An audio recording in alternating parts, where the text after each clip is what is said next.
That's them over there. Not me. We'll all stand for the Just pledge of hit the allegiance. button. Pledge allegiance.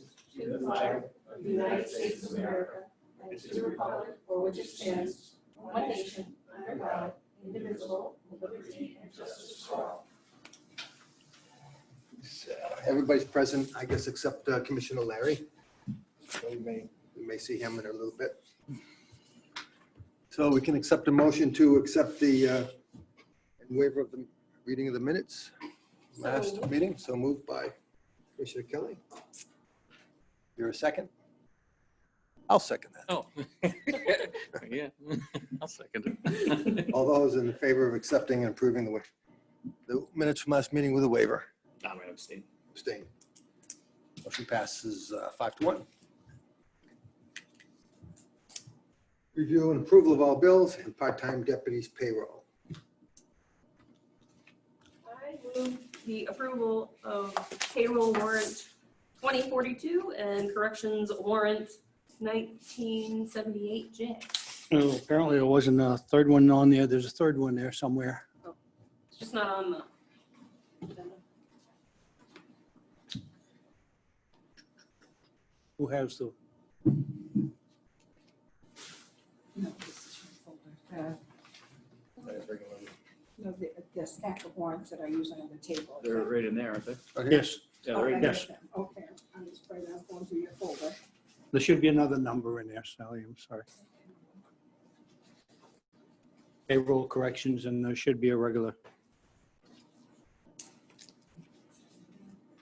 42, okay, and the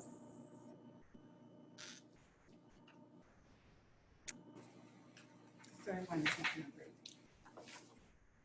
It's not numbered. Okay. Let's give it 2043.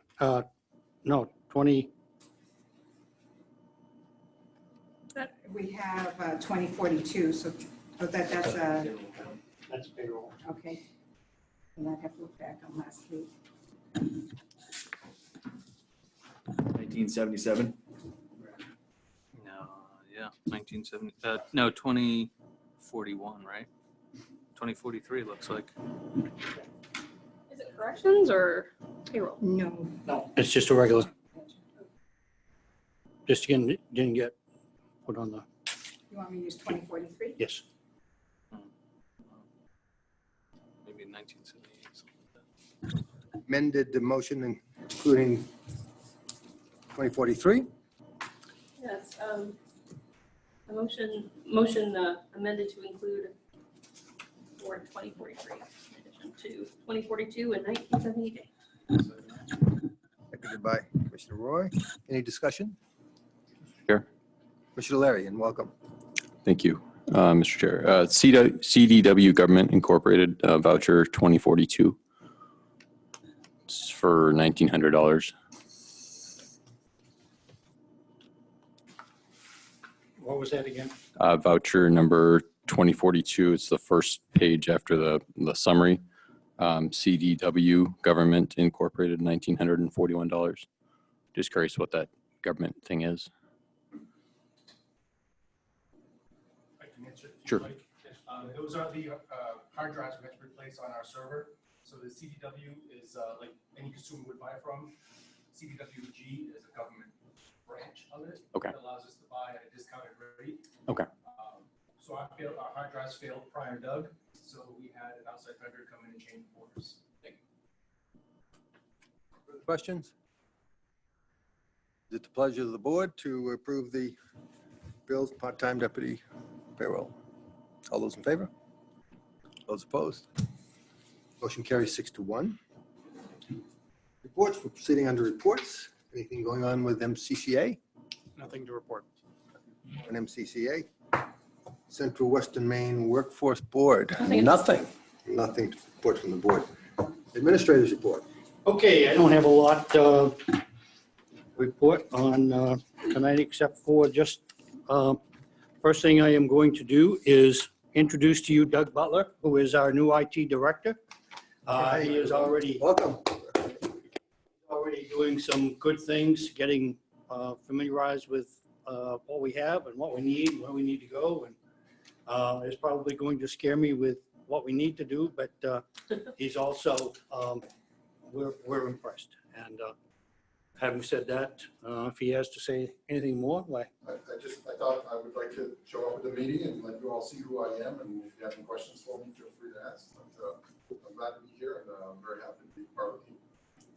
Well, welcome, Doug. Why don't you introduce yourselves and go around and just. Start with Brian. Hey, Brian Ames, from Lewiston. John Michael from Auburn. Sally Christner, of North Turner and those surrounding neighborhoods. Terry Kelly, District 6, which represents Mechanic Falls, Poland, and part of Auburn. My name's Noel Medora. I represent part of Lewiston. And one of the things I think you'll find is with your job is that it's probably as much about relationships as it is about tech, but you probably already know that. I think that might have been part of why Larry was interested in me as a candidate. Speaking out of turn a little bit, but I also represent parts of Lewiston. I'm going to say hilarious, serve the taxpayers of Sabattis, Lisbon, and Wales. Where are you from before, if you don't mind me asking, or what were you working in before? most recently, I was with the Maine Public Employees Retirement System for about 3 years as Okay. an IT manager. Prior to that, I had 11 years working for Hollywood Casino in Bangor. And then prior to that, 15 years working in a related industry providing technology services to racetracks. Okay, cool. The company we provided the ranger equipment at all racetracks around Maine that other than Scarborough Valley. Thank you. Well, we're good. So happy you're here. Yeah, we're happy. We were depending on Dave Cody, so it's really, we're Dave's grateful. been doing a great job. Come on now. Come on now. No, you know what, Dave? Dave's kept Dave this thing did a running great very job. well for many Dave, years. You So. should acknowledge Dave. He did a great job jumping in out of nowhere. We had these Zoom meetings we had to put together on short notice, and just Dave A did a lot of great job. mandates, a lot of mandates.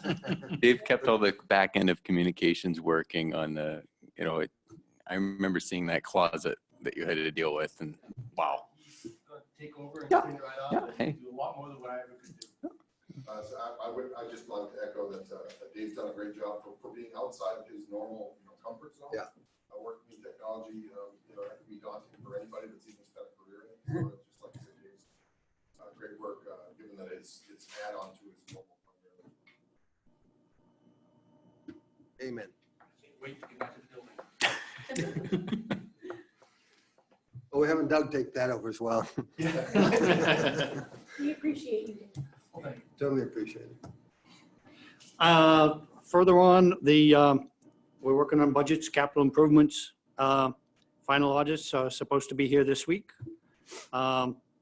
We've got several employees out with vacations, bereavement, et cetera.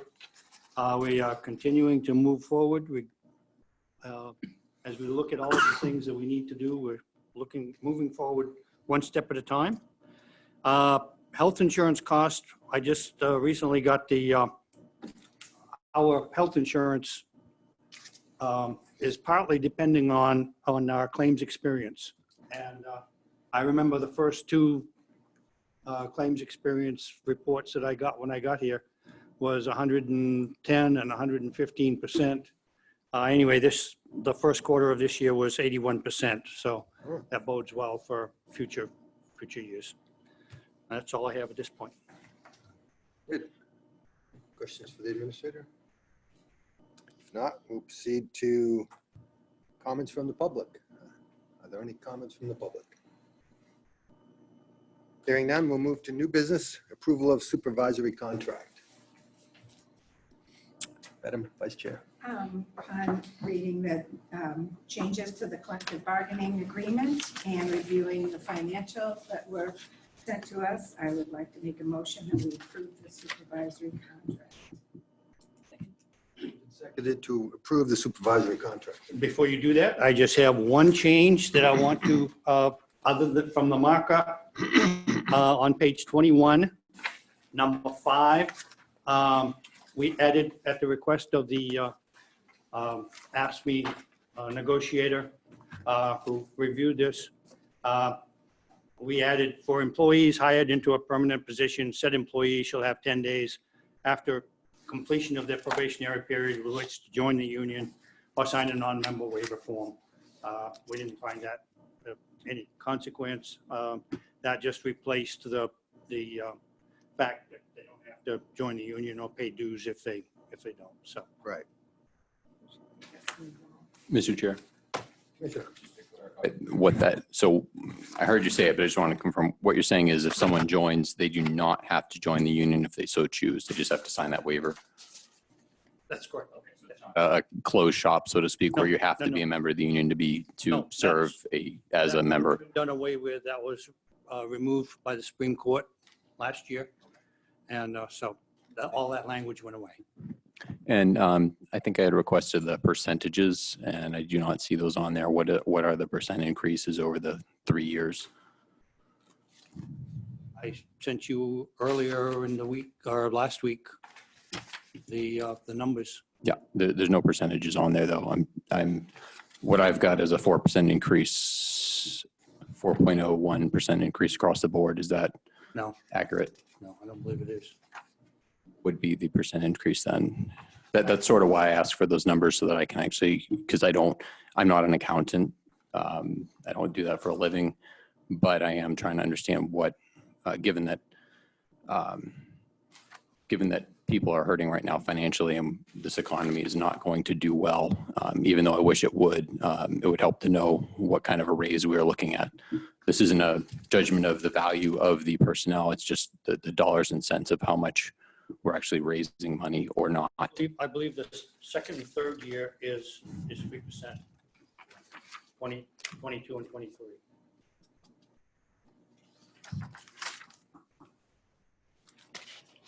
What the first year did, and I don't have that percentage for the first year, what the first year did was put them pretty much square in the line of the average for the state.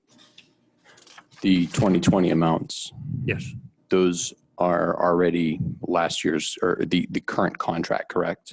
I'm sorry, the 2021. 2021 puts them in the middle of or in the average of the state for, and I think some of those numbers actually was from last year as opposed to.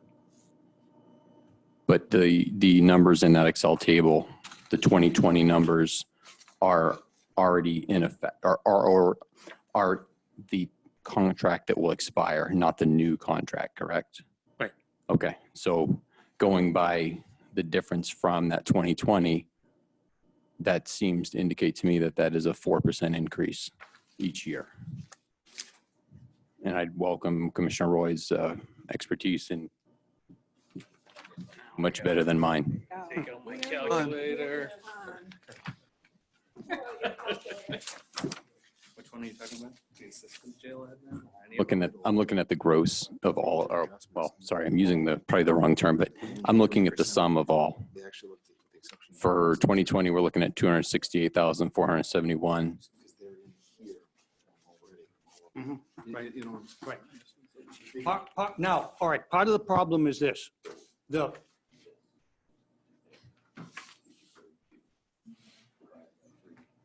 of the problem is this. The increases that we did was for those employees that we already have here. You're going to find that, for example, the first year, yes, those increases are greater. Because what they did, they realized that the first year, if you're going to hire somebody, you're not going to hire somebody for what we had listed in previous years. So some of those first 2 or 3 numbers are increased so that when one of those leaves in a few years, then we can hire somebody without having to. What we've discovered is that often you have to put somebody up on the 3rd level before you can hire them, because you can't hire anybody at the bottom of the scaling. And so some of those numbers, yeah, if you just go with those numbers, what I did for you and my understanding, what you requested was listed in the yellow, which is our current employees, and those numbers were, I think it was less than 3 the first year and 3 the second and third. I have finished my analysis. Thank you. It is a 5.5% increase for the first year to get them to the average rates. And then after that, it's 2.8% and then 3%. the current employees, or did you, which? Those numbers he gave me. Yeah. The No. issue that might be confusing is while they adjusted the bottom, all of the people in those units are in the middle. Mhm. So if you want to factor in what it's actually going to cost you based on your existing staff, if you look in the middle, there's not that much of an increase. If somebody currently is making $64,000 a year and they get a $38 a week raise, I think that's what one of them was. So while you see a big increase in the bottom, which would drive up your number that high. It's on my number. No, what I'm Talking saying about is the actual number the first year is less than 3%, and then the following 2 years is pretty much 3%. Where they all fall on the thing, it isn't where the big increase is in that contract. The union actually brought forward an adjustment to the base, but they're all well above the base. I think you have one guy that's at 10 years, one guy that's at 5, one guy that's going to 5 in January. So those are in the middle. And if you look consistently at the middle steps from this year, Mhm. this year being what year are we in? 2020, and then 2021 where the contract goes, you're not going to see a major jump in the 3, 5, 10, 15-year steps. They're pretty consistent, but you are going to see jumps at the 1 and the 3, but everybody's beyond that. So while your average is right, the actual cost wouldn't be because And you're dealing they- with 4 people in a union that are in the middle of that pay scale. And on the other end, they did add, more than 25 years that didn't exist before. And more than 20, I think it went up to 19. So there are some steps there that you would find different than, because they weren't in the previous contract. At what if I'm adding it up correctly, 2.8, 5.5, and 3.0 divided by 3 comes out to 3.76, da, da, da, da, da.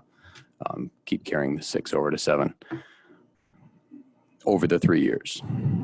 No, not for the current employees, no. You're One, saying combined 3 years, 6 point something % raise? No, Is that- 3.76. He's saying on average, from year 1 to year 3, the raise is 3.76. Yes.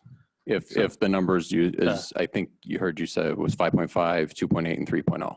From what I saw presented by union from their request to what it ended at after Larry lowered it a little bit, it ended up being the initial advance was higher, and it appeared as though the first year wasn't ever knocked out as a percentage increase, but the following 2 years was 3% a year. And I haven't been overly long. I was just trying to help Larry explain where the adjustments were, because I'm sure over time you lose track of it. But also what affects this when we have a 4-person unit, they're all in the middle, and you know from talking to them, they're not getting substantial increases. It would lead me to say what I. and those increases, they don't take another step for 4 more years. 2 out of the 4 get steps right at the beginning that they would have got anyway. And I think it's a difference of, I don't even speculate what the difference is because I'll probably guess wrong. It's not it's not a huge increase. That's why I would say I find it difficult to believe the cost of the contract is what you're. 3 of them go from 70 to 72. Figure that percentage. That's the percentage. I don't do math very well in my head. Okay. But that's what it is. And so that's not 5%. I'm not sure what he It's had you calculating by. Yeah, I don't know. They took the sum of all of the 4 salaries that you listed across the board, added them up at the bottom for each year, and then looked at the difference between 2021 to 2023 and calculated the percent increase. And then I showed him that number and showed him he could see each total for each year. So I'd be willing to bank on his expertise in mathematics over mine. But if it is 5.5, 3.0, and 2.8, adding those together, you're going to get a 3.76 raise over the course of 3 years. So. Commissioner Madore? Thank you, Chair. Just looking to confirm from the administrator a couple things about the contract. I didn't get a chance to go through this version with a fine-tooth comb and compare it to the current contract, but just wanted to confirm or have you, if there is something changed to, I'm wondering, is there anything that's been changed in this contract that we are unaware of or wasn't discussed previously? Just what I told you a few minutes ago about that one sentence. Additions on the Just, Supreme Court case. okay, so just that sentence has been changed after the proposal. Okay. Nothing else has changed? No. Commissioner Roy? The 4 people, where are they in the steps right now? They're in the Uh, less than 10, less than 15? Less than, they'll be going less than 10. All 4 of them? 3 of them under the administrator, public safety, communications, 1 under the assistant administrator.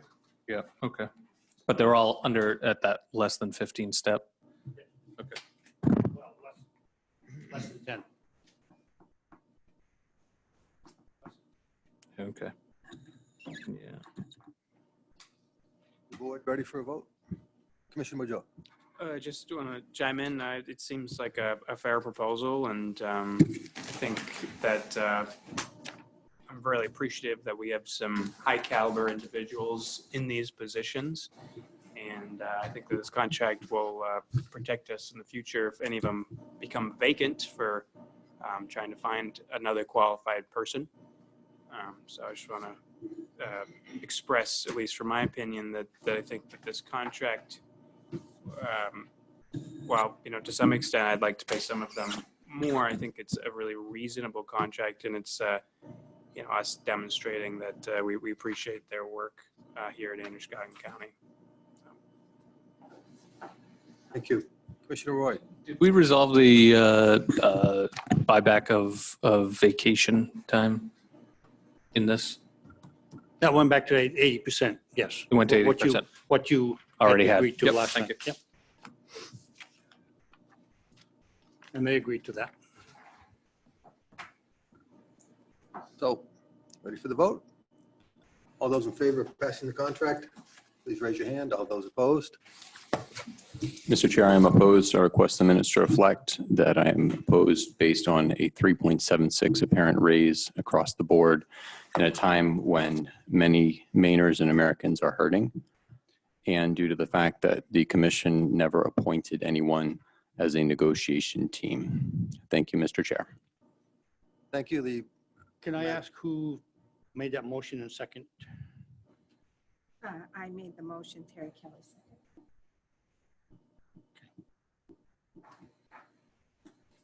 Motion passes 6-1. New business. Do you have any new business? That was it? Who manages the jury selection system? That's the state manager. Are we involved in that at all? All I know is they called it, which jury you talking? You talking like jury, like criminal trial? You talking jury? My neighbor grabbed me on the way to the meeting, and there's a couple of people down. He's Read the first one? said, Yep. Anyone done that? he found out I was on the commission. He says, well, my wife got a call back, and it turned out to be 2017, that the sheriff called her, he said. Now, he might have it mixed up too. Sheriff called her in 2017 and said that she'd missed going to court. But I said, you mean jury duty? He says, yeah, jury duty. And therefore, she was fined $1,000.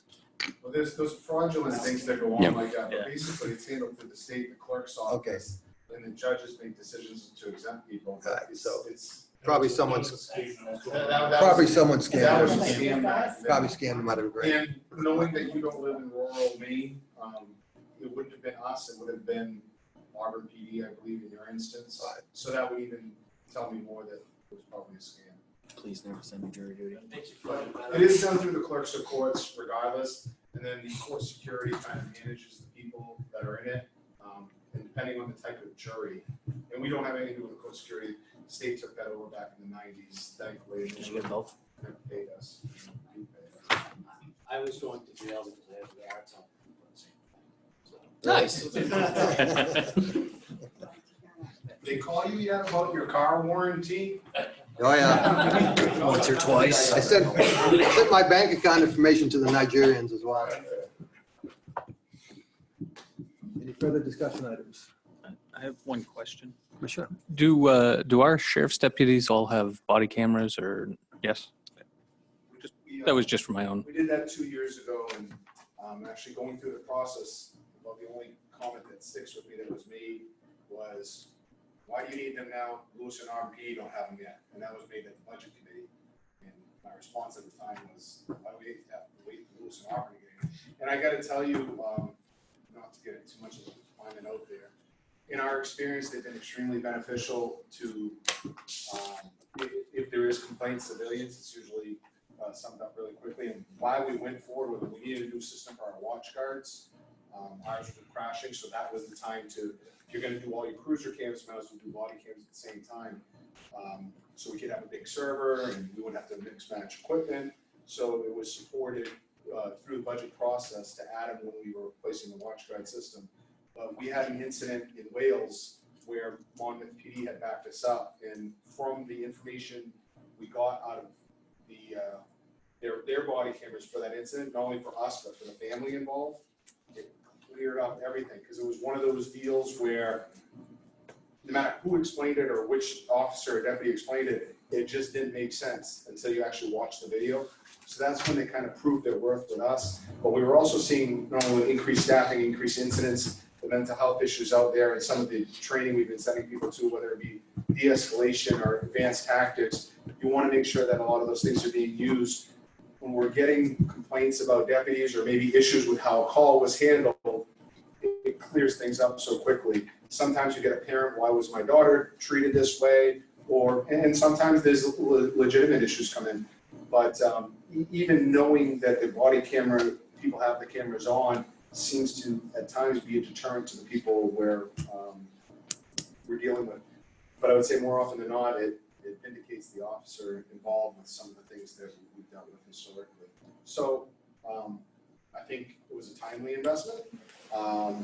We said there was a trend where it looked like the public was going to push for it, and I think as you see things going locally or around the nation, it was a good thing that we did it, because it would have been one of these things where if we didn't do it at the time, we would have probably had to wait for this system to crash like the old one did. So we would have gone 10 years without it, or invested a lot of money to try to match up equipment and not really got, when you start adding to devices that weren't meant to build off of, you start having issues, especially with technology. So we did it right, and we did it at the right time, thankfully. So. Nice work. Commissioner Madore. While you're standing and talking about the topic, I was curious if there are random, say, audits or reviews of the footage, or does it really, or by the supervisors or otherwise, or does it only come up when there's an issue? What we have done, because there's privacy issues all the way around. So I can't say verbatim because I don't wear a body camera, but we do require anybody working in uniform to wear the body camera. We have extras available for CID to use. Victims have the right to ask for it to be shut off. And when we're interviewing people, they can, decline that as well. So the policy was really well vetted. We have it contained where before it was kind of like anybody could view anything. Now it's just the officer involved, the supervisor. Obviously, administration can always look at it, but typically we're not using it as any kind of fishing expedition. Sometimes officers will send a request to delete footage that was accidentally captured. Generally, those are reviewed before we delete them, just to ensure that we're not missing anything. We say that's pretty much the practice there. Yeah, in other words, you submit a thing to delete it, we want to make sure you're deleting something that should be deleted. It sounds bad, but it's accountability all the way around. Oftentimes, deputies are involved in things that we will use for training tools, such as the incident we had in February. Eventually, we're going to show that to staff for training opportunities. And every once in a while, a deputy might say, hey, I was involved in this, and it's getting used for the same thing, but it's not shared for us or whatever, if that's your concern. And it is the deputy and the deputy supervisor, but yeah, they're all accessible there, as well as when we put it on the cloud system for the courts, obviously. That answer your question? Well, my question was more about, are there periodic audits of the footage for our officers' conduct? But I guess your answer was no. No, I would say, other than supervisor reviewing it, or somebody calling in, typically, It's not randomized. That we calls, but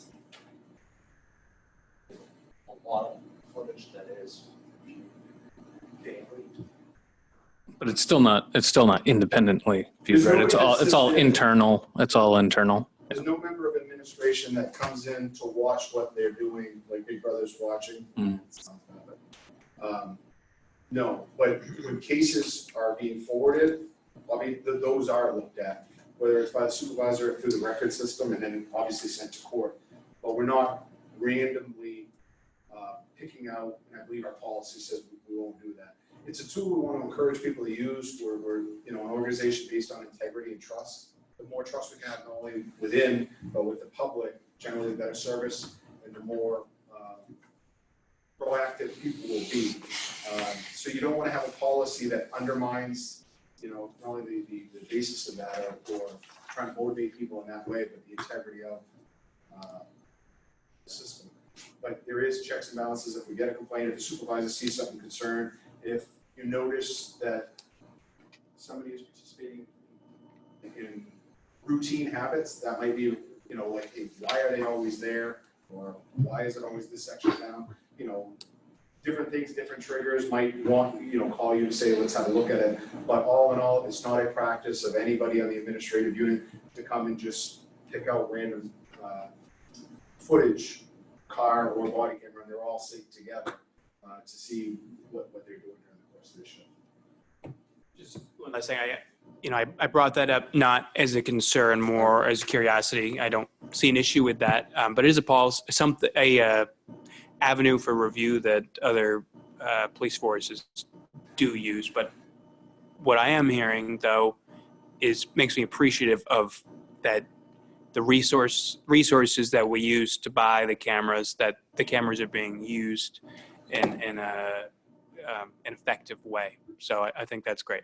And I know there was privacy concerns specifically with Commissioner Larry had brought up a number, but we mirrored a policy that had been vetted thoroughly, but we did a little checks and balances with outside organizations that participate, stuff like that, just to make sure we weren't getting out of line, because we did, there's a lot of privacy for the residents and for victims and suspects to some degree, records retention, but you also have employees that are going to wear these things into their homes while they're having meals, and they have the right to some privacies too.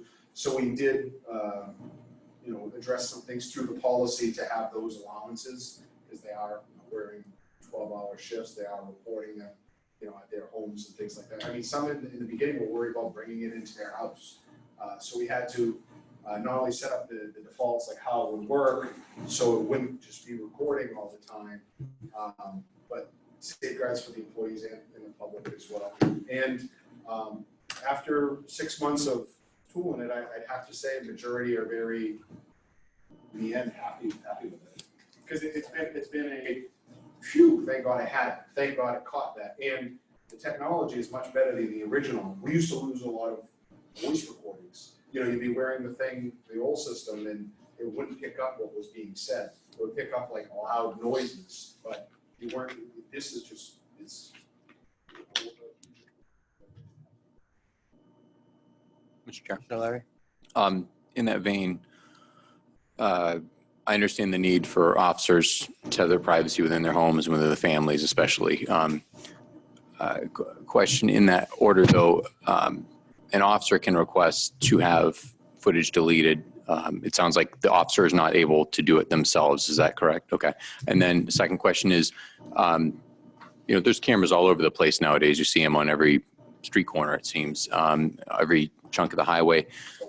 No, yeah, but that's a little different. Added that last year. Yeah. That's The cell block is, they're there for a reason, though presume innocent.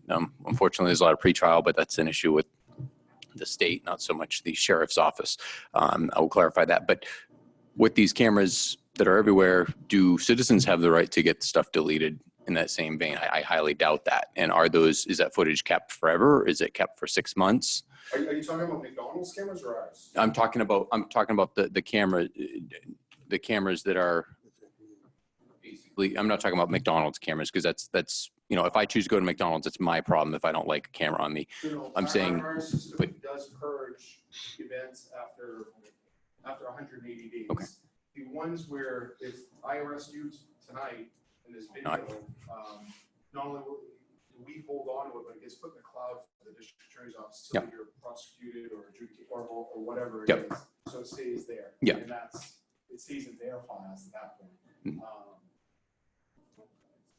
I'm more just concerned about just local citizens' rights if they're just walking along and being captured on camera and doing nothing. You know, are they? Ours won't do that unless the officer activates it. Yeah. Or turns on his emergency equipment.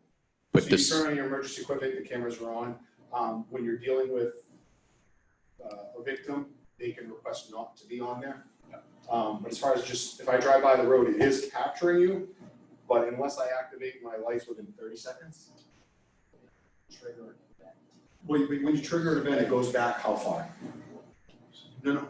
All right, so basically if I drive by, you're not gonna get any answers, going into that professional stuff. So what it does is, if I'm going down the road, it's not recording. Yeah. If I hit it, it records back to maybe when I passed you. yeah, I don't care. I'm not worried about that so much as just, I realize you don't control what the state does. I'm just concerned that, I'm glad that we're trying to protect people's privacy. I am concerned that the state has cameras all over the place that have very little oversight. So, thank you.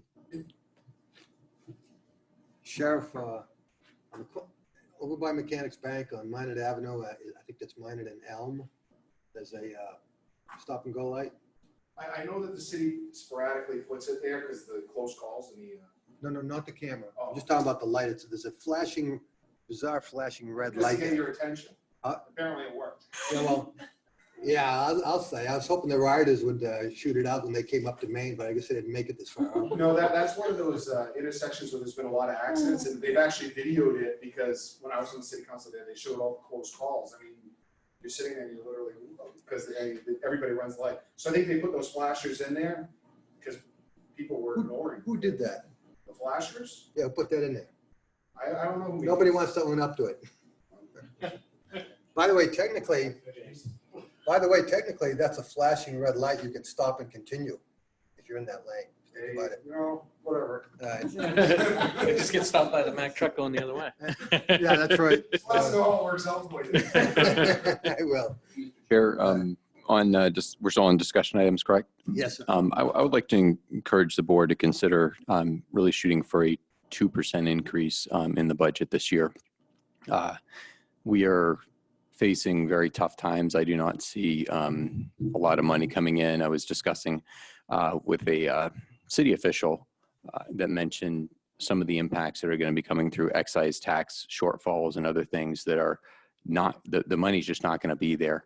And these towns are going to be hurting. And I feel, while we can't prevent everything, we should be doing our part and really doing as much as possible to cut spending. And we're going to have to really, I'd encourage, Administrator Post to do so ahead of time. And then as a commission, I just ask us to really think of ways that we can cut spending, including stuff like Western Maine Transportation Service and others. We may not be able to take everything off, but we should just take as much of the edge off as possible.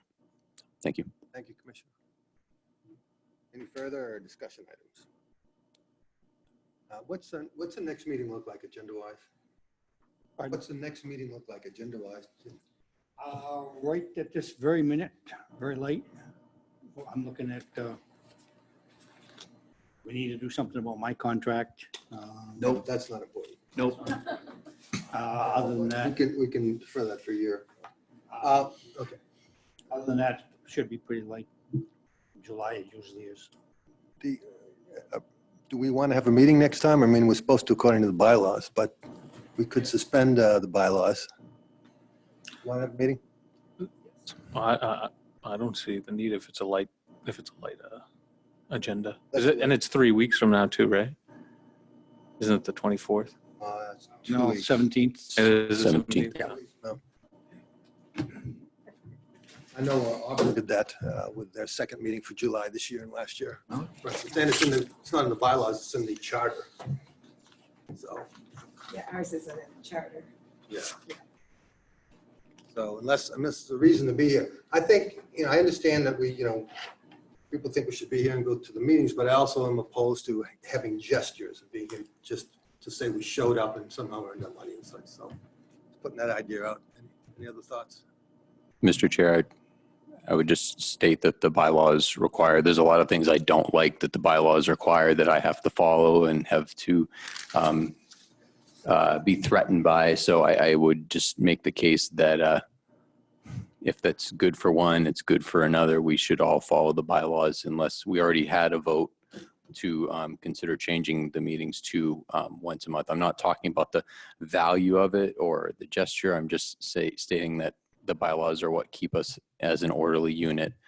And therefore, even if there's a good reason not to follow them, we need to follow them unless we're going to vote to suspend the rules, which I would oppose. I will just mention that beginning I believe it's the 12th of August, you will be meeting weekly for 3 to 4 Yeah, meetings. that was part of my thinking as well. We're going to be more than making up twice a month. The meeting missed, we're going to more than make up probably in this next busy season. We want to make sure that there's a little leeway, so if something unforeseen happens, you or Mr. Post can suspend the vote of to call the meeting off and reschedule it. I like that approach. I don't see anything happening, but if something does, you So have if the anything, authority to do that. anything changes, We we'll put the vote aside. get a hold of everyone. So I'll make a motion to suspend the rules such that unless there's any further discussion. I just clarify, I'm not sure it's suspending the rules to not have the meeting. Just, I don't think that point really matters, but just in terms of perspective, I don't think we're suspending the rules or getting rid of them to cancel everything. I think it's in our right to do that. Okay. Sorry. The chair does want to vote on it. If 5 or more people agree, then we won't have a next meeting unless something comes up and the chair and the vice chair and the administrator think that we need to revoke that change. So all those in favor of not meeting next We meeting? need a second. Bob? I'll second A second. All those in favor of not meeting next meeting? 1, 2, 3, 4. Is that 5 or 4? It's 5. That's good. So we will cancel next meeting, subject to a change in mind. July 15th. Yes. Mr. Chair, I am opposed. I request the minister reflect that we need to follow the bylaws in all cases. And I feel that it is important for us to continue to be here to make sure stuff is done if it needs to be done. And we had to rush through, get to this union contract because we didn't have time because the budget season was coming up. And now we've got an empty meeting. So I just dispute the earlier statements that I heard. So thank you. Thank you. I do have one question. You said that the audit is finishing up. Do you know when he's going to present the audit? Was it planned for next? It wasn't planned for No. the 15th. Okay. No, because we should be getting it, we should be getting it this week, but that means tomorrow, so we'll see. Just, if the administrator or a treasurer needs us to sign any warrants, just let us know. Willing to come in and do that. That's the only issue with skipping a meeting is the warrants. And So if you get that audit soon, that would be great to keep us busy in the meantime when we're not meeting. okay. Order, Mr. Chair. On the suspension of the rules, it does state that the vote on suspension shall be taken by yeas and nays and entered upon the records. The suspension of the rules shall be only for the meeting at which said vote is taken and only for the purposes and time stated in the motion. So technically, we would have needed to held that vote on the 17th.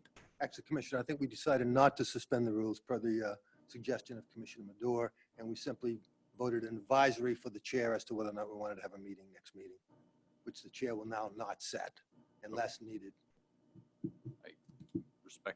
Respectfully think that that's not the appropriate way, but thank you, Mr. Chair. Thank you, Commissioner. Further discussion? We were future agenda items. Did you do that? This is future agenda. Nothing else, yeah, just budget. Full speed ahead. Entertain a motion to adjourn. So moved. Second. Moving second to adjourn. All those in favor? Those opposed? It is unanimous. Quick question for you, quick.